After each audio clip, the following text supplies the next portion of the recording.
Make the decision and get rid of them. Step one is to check the deal killers first and immediate termination if any of these apply. A lot of times I'll hear from people, well, they're having a lot of trouble at home. They're going through a divorce. They're struggling with their oldest child. We want to have compassion, but when you start to see some of these behaviors and they're not putting the oxygen mask on themselves, this starts to become a bigger animal in regards to. I'm so tired of micromanaging. How do I train, manage, and lead? I can't find time to be visionary.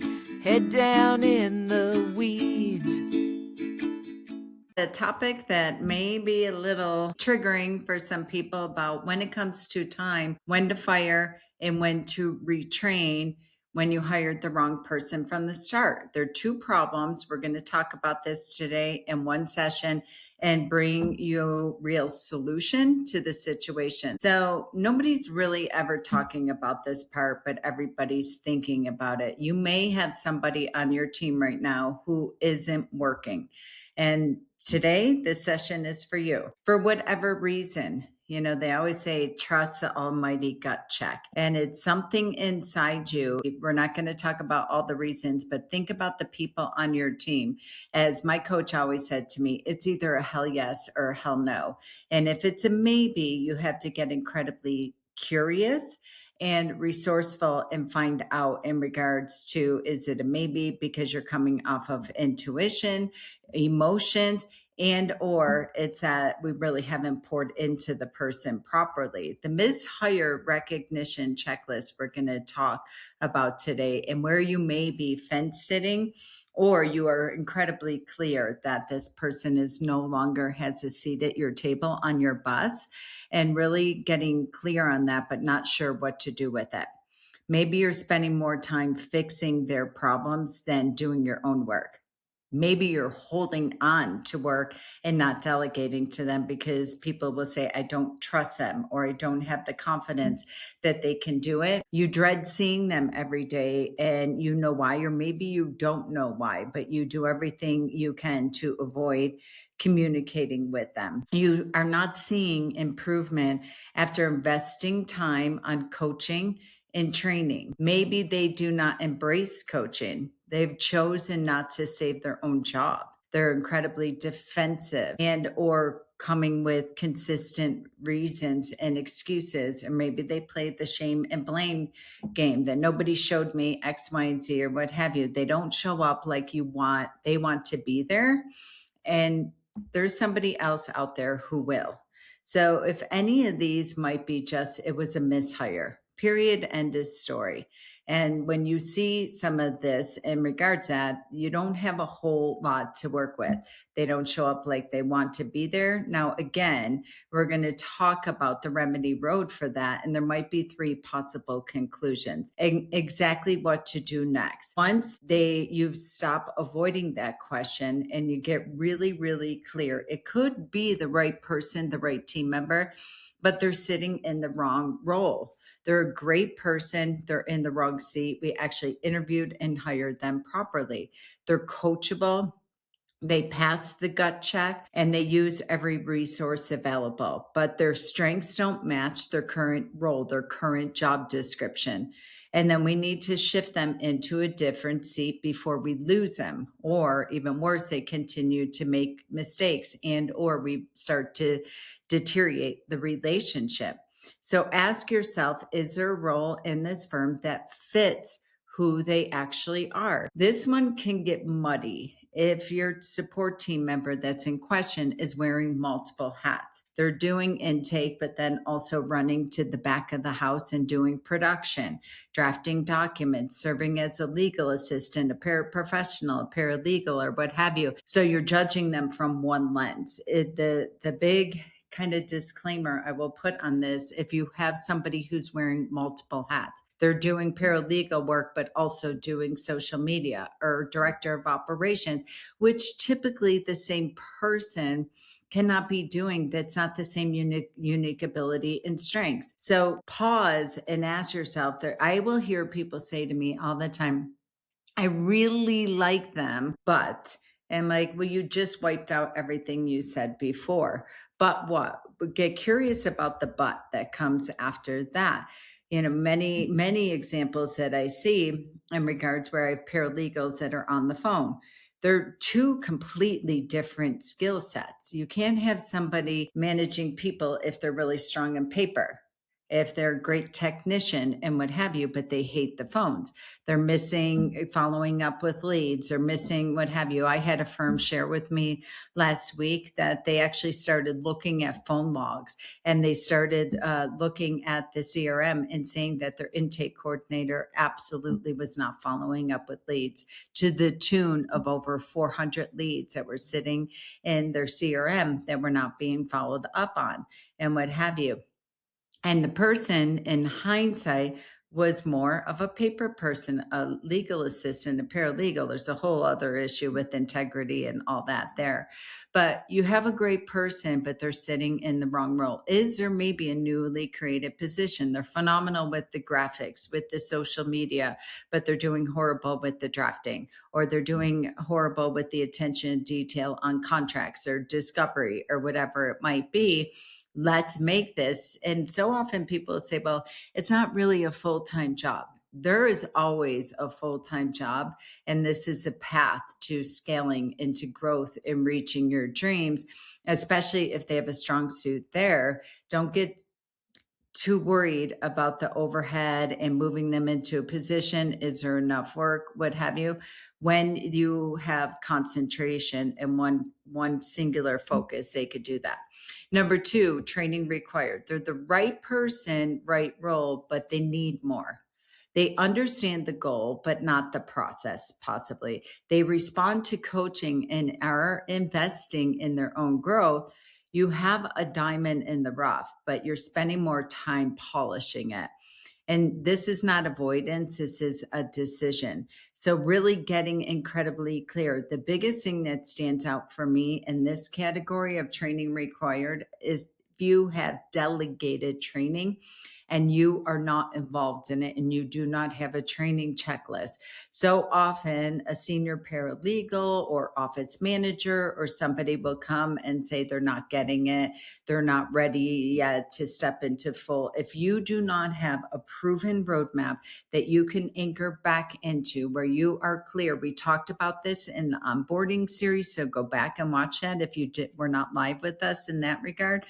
But the training required can be that you might have somebody who's training them that is not a phenomenal teacher and trainer and coach at heart. So really going back and doing an audit and asking yourself, have I or have we, if you've delegated that, given this person a fair system to succeed in? So often when people come to us for recruiting and I ask them, tell us about the person we're replacing. What happened with the previous person that was there that's no longer there? Walk me through their training process. Walk me through the mistakes or problems that you were having, which caused for them to no longer be here, that you had to fire them. And I will tell you, more often than not, it was really that the person did not have a fair system to succeed in. And so really ask yourself that honest question. And it's a mishire, act now. It's the wrong person. They cannot be fixed. We've trained them. We place them in a different role, or they've stayed in that role. We've coached them up. They no longer are invested in that. You're suffering, they're suffering, your team's suffering, and everyone around them is. The cost is of inaction is always, always higher. What is the real cost of one more month of inaction, one more day of inaction, or mistakes, or really crappy attitude? This one, when it's a mishire, they may be the longest person who's been with you for 10 years, 12 years, 20 years, whatever it might be, but their attitude is toxic. And it's really, they might have the skill set, might have the knowledge, but you cannot fix the attitude. No longer how many times you've circled the drain on the conversation or had the courageous upfront conversation with them. And it's costing us.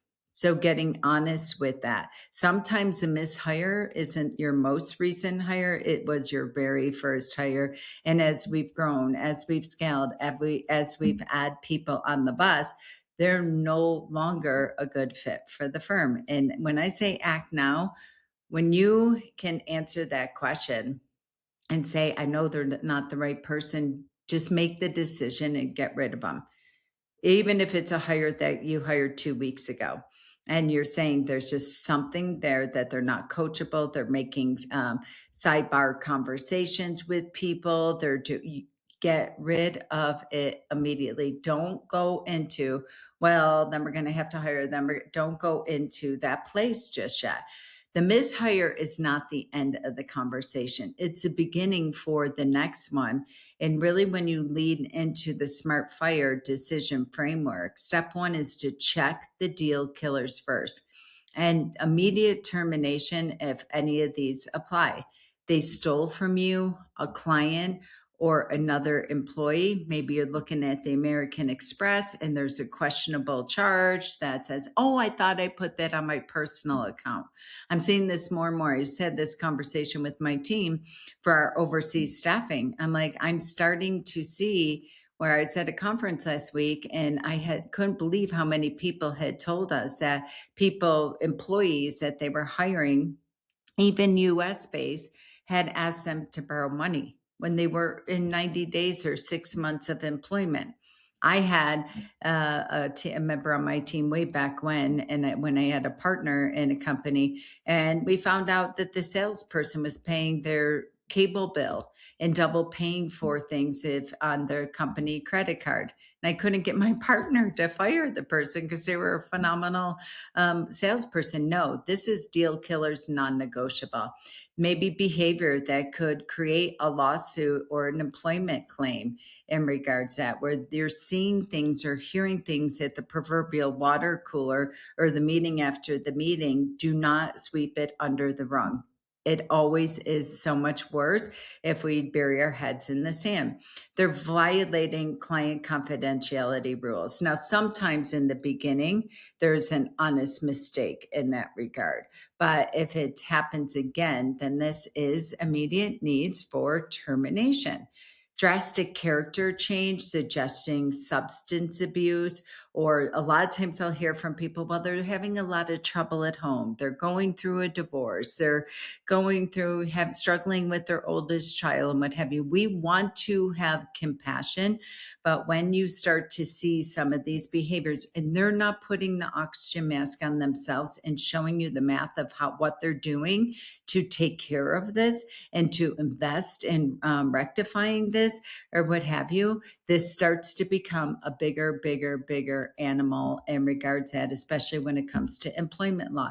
Do not proceed with any analysis. They just need to go in this regard. And you know it. We feel it in the beginning. We see it in the beginning.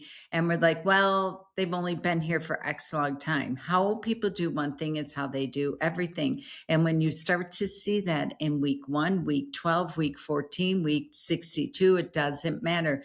The second you feel that niggling feeling, you have to pause and really get honest and really be in clear communication of where they're out of integrity and or non-negotiables, our house rules of engagement, and it needs to be a termination. Step 2 is to assess honestly, judge them on who they are now, not who they were or who they could be. So, of course, we're going to give you a tool today. You're going to go through the exercise and really get clear on this 4-part series and arrive at one of the 3 conclusions, no in between. And then we have to act on it without overanalyzing. I highly recommend you do this with a critical team member, especially if it's somebody who's involved in their onboarding or training or works in their department in that regard. Don't do it alone because you'll talk yourself out of it or it'll start to get incredibly fuzzy and you'll really start getting yourself in the emotions of it versus the data and information. And then step 3, you want to cut clean. Make a decision. We are in the business of making decisions and not an emotional reaction. We all know it. I'm raising my hand as well. When it comes time for this, where we hold on to people longer than we should. And yes, I'm even saying it to me. I know I just went through this process of getting rid of someone, and I enrolled to my team, and it was a 90-day check-in, and I let them go. I did not give myself an out. I had data and information on week 1. And then I had the performance improvement. Then I set the KPIs and what have you. And then I was incredibly clear on what the termination was going to look like at 90 days. But of course, you're not going to tell unnecessary people. I talked with my director of operations. You do it on the record with a witness, with recording, ideally in a Zoom room, first thing in the morning if possible.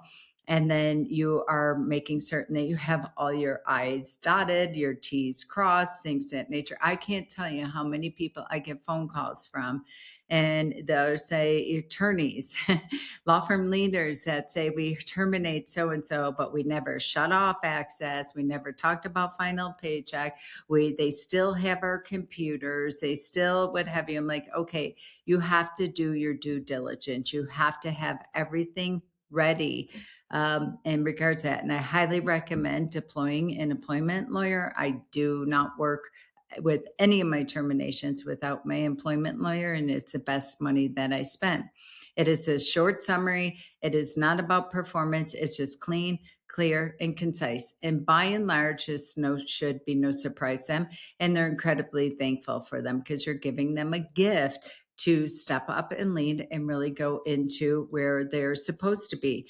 So we have the tool for you. I really want you to work through the mishired decision tool. Download this. Everything you need to determine whether to retrain, reassign, or terminate, and confidently take the next right step. You are in the business of making decisions. We no longer want to be held hostage or prisoner in your own firm. You want to stop second guessing and really follow the process. I highly recommend that you bring a critical team member in here in regards to the analysis and the diagnosis to keep you honest, to keep you out of talking yourself out of it, to keep you and being incredibly clear and intentional in regards to maybe they're wearing too many hats. And so when it comes time, so often when I'm taking people on, as new clients for recruitment and what have you, I'm like, tell me about their job description. Tell me what success looks like in day 30. And we start to go through it. I'm like, time out. There is no way all that's going to be accomplished. They're doing estate planning drafting, and they're doing Medicaid, and they're doing probate. That's really 3 different paralegal job descriptions for 3 different departments. I'm okay if we are hiring them to work in those 3 different departments, but 30 days, we're only taking 1 practice area, and that should be the home run in regards. And ideally, we are taking the one that has the most systems already implemented, that they have many attorneys love the word SOP, that we have somebody that is not dependent on you, the attorney, to train them up, to onboard them, to coach them so they can fly further, faster in that regard. So I'm going to walk you through the tool really quick. So I really empathize with many people here today that when you're in this position, you're like, it's a hard business. Would be great, but for the people, right? Especially when they're good people and we really enjoy them and they really want it and they're trying hard, or whatever stories we tell ourselves in this regard. But that's not, we're running a business here, and they are in just as much suffering as you are. Trust me. So the tool and the exercise I really want you to download today is when to fire and when to retrain when you hired wrong from the start. I'm going to say this again louder for the people that might be holding on to the longest employee in your firm. This lands with these people as well. So it's not just about new hires. It might be that they have outgrown the firm and there is some kind of crotchety behavior or whatever. This is not just about skills and knowledge. And we want to make certain that we stay out of the emotions because they could take over fast. because who is excited about going back into the hiring interview job posting pool? Nobody. It is, we understand the cost of hiring, training, onboarding, firing, and rinse and repeat. But if you're in a business and you're growing and scaling, this is just part of the gig. This is what we're doing. In regards to it, we're just going to get better and stronger and faster at it.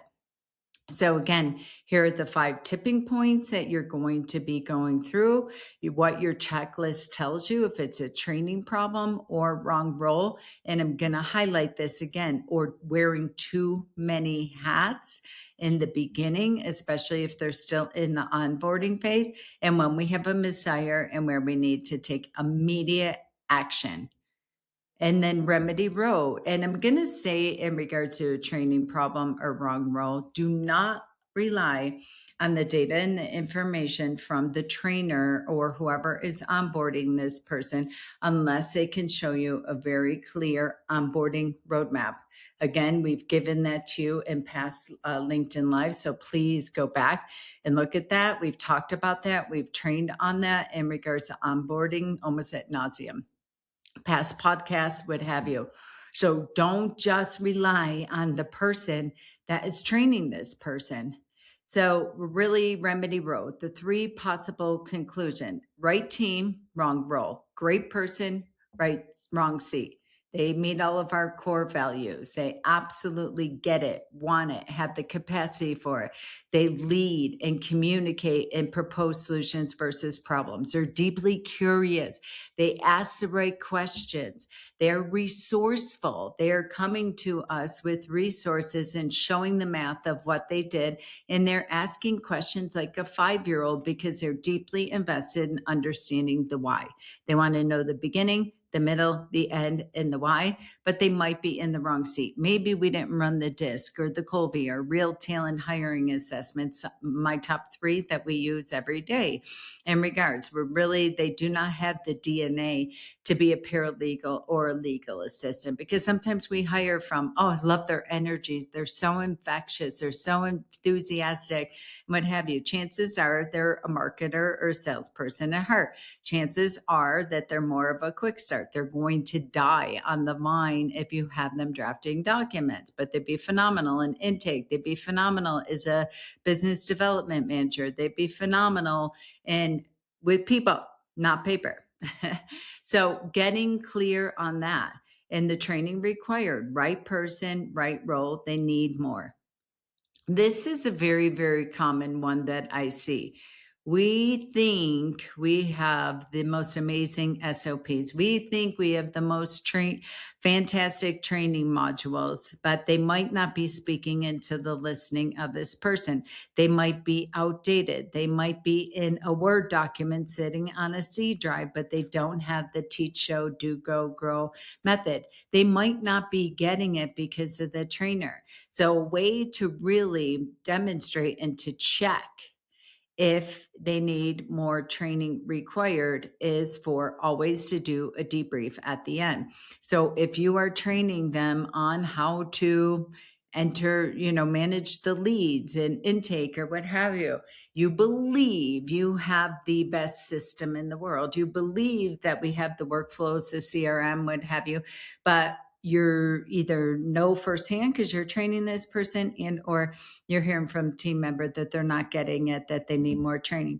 A great way to do this is to get a conference room, pizza, donuts, whatever it is that you have, and have them present to you the system and what they know thus far, pulling up the CRM, pulling up the workflows, pulling up the checklists and what have you, visually seeing them, and have them walk you through and present how to enter a lead, how to do follow-up with leads, how to do back from the dead campaigns, how to do client care calls, have them run a report, how to run the report every single day to see your metrics, to see your last action, your next action. If they can't do that, you don't have great systems. And it might be an opportunity to go back to the drawing board and look at your SOPs, look at your workflow, looking at your training. If somebody truly cannot demonstrate that and go to a whiteboard and be able to show you the step in the process that you feel that they're quote unquote not getting. I'll hear this from trainers, paralegals, legal assistants, and like, well, they're not ready to take this over. They're not trained yet. They're not getting it. I'm like, okay, you show me exactly on the whiteboard, pull it up in a Zoom room or on the wall in the conference room and show me exactly the process and show me exactly the steps, the sub steps, and print the report on exactly where you can pinpoint to me what part they're not getting. Crickets, typically. So again, you don't have to have this right. Maybe you're like, okay, Molly, you're right. We don't have this properly. That's a-okay. Don't ever waste a good breakdown. Let's go to use this new hire. Again, they're the right team member. They're a great person. You hired right, integrity, character, all the things. Now, let's give them a little bit permission, autonomy, authority, and have them help us build this. Say, this is what we got so far. Show us where you're getting jammed up. Tell us in your previous experience, because of course, if you hired right, they have some level of evidence and proof of concept of how they've done this, even if it's a different practice area, even if it was outside the legal field and it was a different business or what have you. They're coming back and showing you this, and it's a great opportunity because you don't want to shut everything down to go back to the drawing board. Let's build it while we are in the process and have them be part of it, because we don't know where you got this training process from. It could have been from a crippling fact finder that really made it 72 pages when it needs to be 7, especially in this day and age with AI and wikis and training and all the things that are out there. People need visuals. They need tutorials. That's how we all learn. You know this. If you're fixing the toilet or what have you, are you reading the 16 pages of instructions that came with the part? No, you're going to YouTube and you're saying, show me how to do this. And you're pausing and stopping and doing it, and voila, it's fixed. So really making certain that our quote unquote SOPs, which in this day and age, I don't even think are relevant anymore, because it should all be baked in and in motion within your CRM and your stages and your pipelines and your workflow. Nobody really should be going to a Word document anymore or 72 pages of anything. I don't care if it's PDF or what have you. Most human beings don't learn like that. And I don't care if you're 80 or you're 18 in regards to this. We're getting it so much quicker with the visual, with the auditorial, with all the pieces versus just reading a manual. So it's a great opportunity for you. And maybe it's not, we cannot save this anymore. It's not savable, and it's the wrong person and you need to let them go. And sometimes you don't even know why.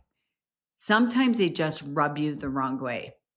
I tell people when they come through our hiring process, I'm like, tell me exactly what did not work in the past. I will have people go right down to saying that, the last person I got rid of, and when we start peeling away the layers of the onions, because they walked, talked, and act exactly like their sister-in-law that they can't stand. I'm like, that we cannot have someone like that in your firm. They need to be triggering. I'll ask people all the time, do you even like this person? And they're like, no, I actually avoid them at all costs. I can't stand them. That's not savable. They're the wrong person for you. This is not a judge of character. This is not saying the person's broken. It is a wrong person for our firm, period. End of story. It just, they can't be fixed. I don't know if the relationship's broken, the energy's off. Does not matter in regard that just they no longer have a place at your table and it's time to terminate. So if you have people on your team, and I'm pointing at myself too, I have hired people where I'm like, I literally don't even like this person. I can't communicate with them. They talk so incredibly slow. I can't, even though I've tried to tell them, I need the bottom line, I need the highlights, I need the bullet points, I need what have you. I can't. And no matter how many I try, we just could not communicate. That's the wrong person. They had amazing skill set, amazing industry knowledge, or what have you.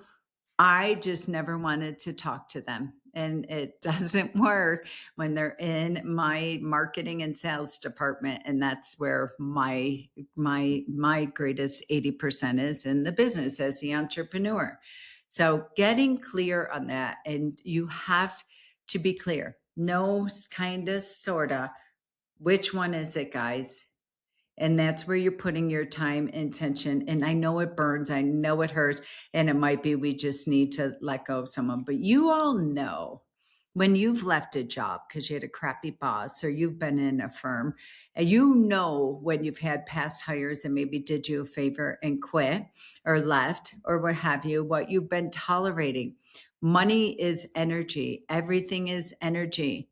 We're responsible for the energy we bring in the room and we leave in the room. And so you know this. And how many times has somebody left?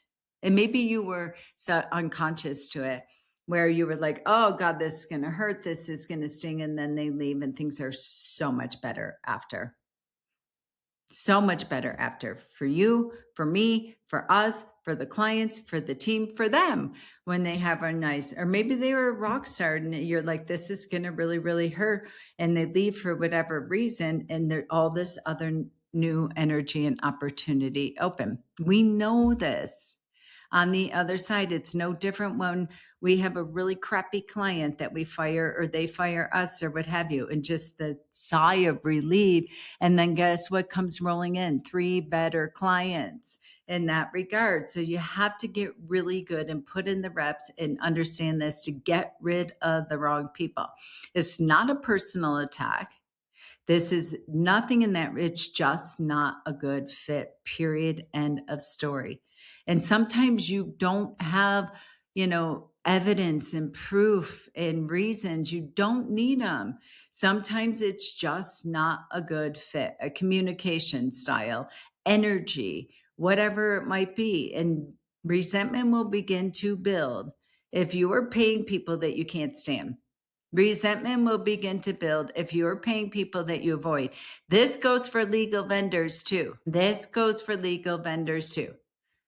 You might get a legal vendor that says this is, oh, they're the best, they're crushing it, they're doing this for me, what have you, and you're not seeing it. Or when you get on that sales call with them, you're like, I'm not impressed. I don't really like this person. I feel like they're talking over me. I feel like that they're not listening to me. I feel like whatever it might be. The other person might have a totally different DNA. They don't ask as many questions as you. They might be an off-chart maverick or quick start or what have you. You are the boss of your energy and the people that you pay and interact with. Anybody that you're paying, you've got to like them.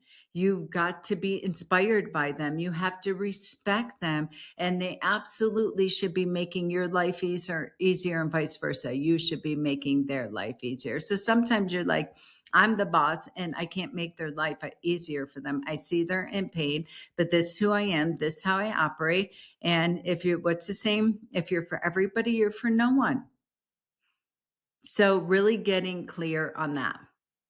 All right. So where are we going next week? I could talk about this termination stuff, obviously, for quite some time. I love it. And it doesn't have to be that heavy and hard. It doesn't have to be combative. It does not have to be bloody in that regard. The reasons it gets bloody, the reasons it gets to the blow up phase and what have you, is because we're ignoring what we're talking about today on the mishired decision tool. And I'm going to say it again. Sometimes it's the longest person that's been sitting on the bus that we feel like a prisoner in our own business because they quote unquote produce whatever it is, the process, the production, profitability, revenue, but you're cutting off what's available for you if you end that pain and suffering. Because I bet my bottom dollar Forex is waiting on the other side once you have the courage to make the decision. So next week, where we're going, why your next hire shouldn't be another marketing person. And we're going to talk about how really shifting that into becoming your community growth coordinator. All right. So we'll see you next week. Same place, same time, and reach out. I want you to work on the exercise. Send it to me. Do some work. Put pen to paper. Do a brain drain on this. I'm okay if you have arrows from column 1 to column 2 to column 3, what have you, and you're like, oh my gosh, I'm so stuck in the emotions on this. I need a fresh perspective. Reach out, no suffering in silence. Let's hop on a call and let's get to a place of what your next right move is. 2 millimeter shifts, 1% better every single week. And then next week, we'll be talking about what I believe one of the most important positions in a law firm. I always say, if I sell my business and I'm looking for a next gig, I'm going back in and working as a community growth coordinator, B2B business development. I love this. I think this is the most important and rewarding and lucrative position in any business, especially within law firms in the personal service industry, and especially in this AI-driven world. You can't enter any conversation anymore without hearing about AI and automations and what have you. We're going back to basics and we're investing in boots on the ground people, which is where you will win every single day. All right. See you next week.